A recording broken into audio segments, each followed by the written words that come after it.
Hey everyone, Joe Brady back with you with another image editing discussion. And in this one, the image edit is actually going to be fairly simple. Just a bunch of sliders in Lightroom, maybe one circular radial filter to brighten up the middle, but that's it. But again, what we're after in this series of videos is how to extract the best image out of a raw file. So besides our regular kind of editing kind of things, adjusting the sliders for brightness, contrast, color, etc., we're going to take a closer look at the actual file, the entire file that we captured, and see which piece of it is going to be best extracted to give the most power to the subject and make it a more pleasing composition. So let's do it. In preparation for my trip out to Seattle to Olympic National Park, I wanted to do a really quick tips demo to show you how you can really transform an image with the simplest of tools sometimes.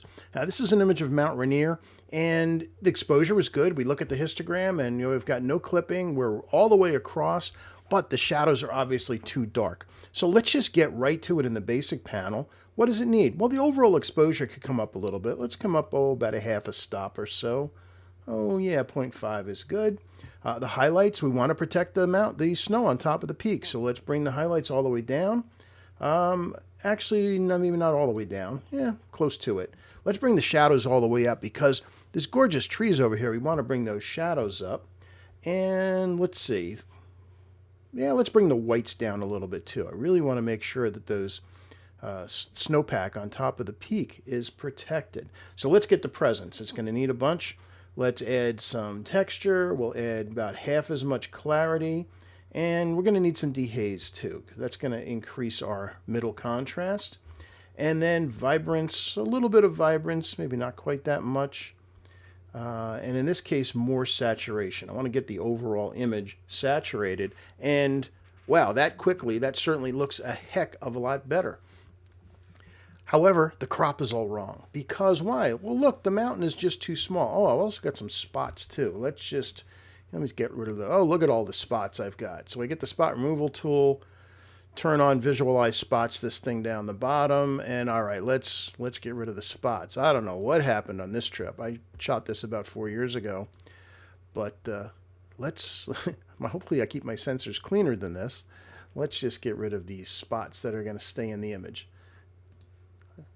Got to get them. And again, the nice thing about doing this here is if you took multiple shots while standing here, oh, there's one that I didn't like where it took from, you can apply the spot removal to all the other images that you shot. And it'll just do it to all the images. Okay, spots are gone. Had a little vignette going on here. Probably the lens hood was askew, but it doesn't matter because this needs to be cropped. We need to make the mountain the star. So let's get our cropping tool. Also, there's this log in the water here. It's just too much of it. Let's just cut to the chase. I'm going to come up just above this little thing. I was originally thinking there, but this thing was a bit of a distraction. So just above that. On the top, let's come down a little bit. I think I want to have my top line across that ridge of trees.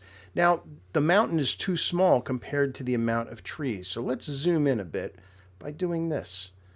We'll bring in from the right there, and from the left, I do like all of these trees. Let's get rid of some of them. And I think I'm going to come down even a little bit more to about right there. Now, if I was going to have this printed, I would give myself a little room for cropping and matting, but I'm just going to show you what I think the final image is going to look best like. And I think something more in there. Let's go to Hue, Saturation, Luminance.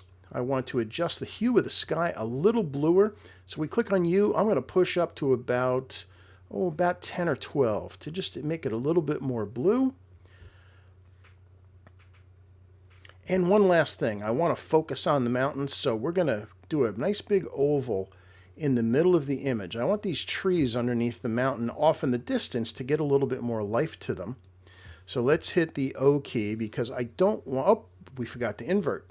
Hit invert. I don't want to get the mountain, so let's get a brush and hold down the Alt to turn it into a minus. Let's get rid of this, and I do have auto mask on. I don't want to affect the mountain peak or the snow. All I'm after is basically that tree line, and because it's in the reflection, we need to get rid of it here too. There, that's the area that I want to affect. That looks good. So let's bring the exposure up a little bit in that. Let's add a little bit more clarity. Oh, that looks so much better. And then lastly, let's do a vignette.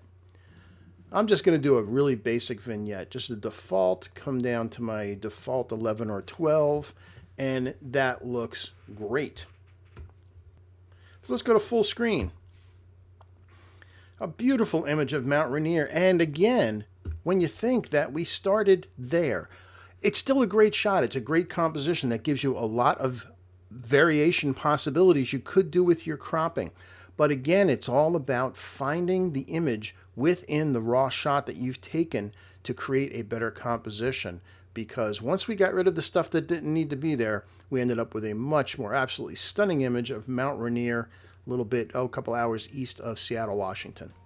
So that's our quick tip composition, finding the best image in your raw frame video for today. Thanks for watching. See you soon. Bye-bye.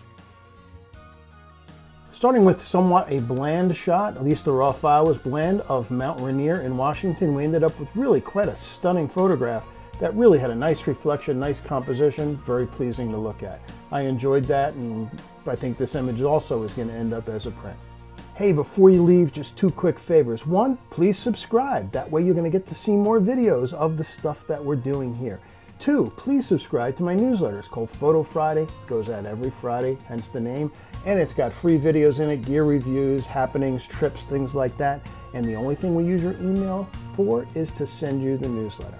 So thanks again for watching, and as always, see you online again soon. Bye-bye.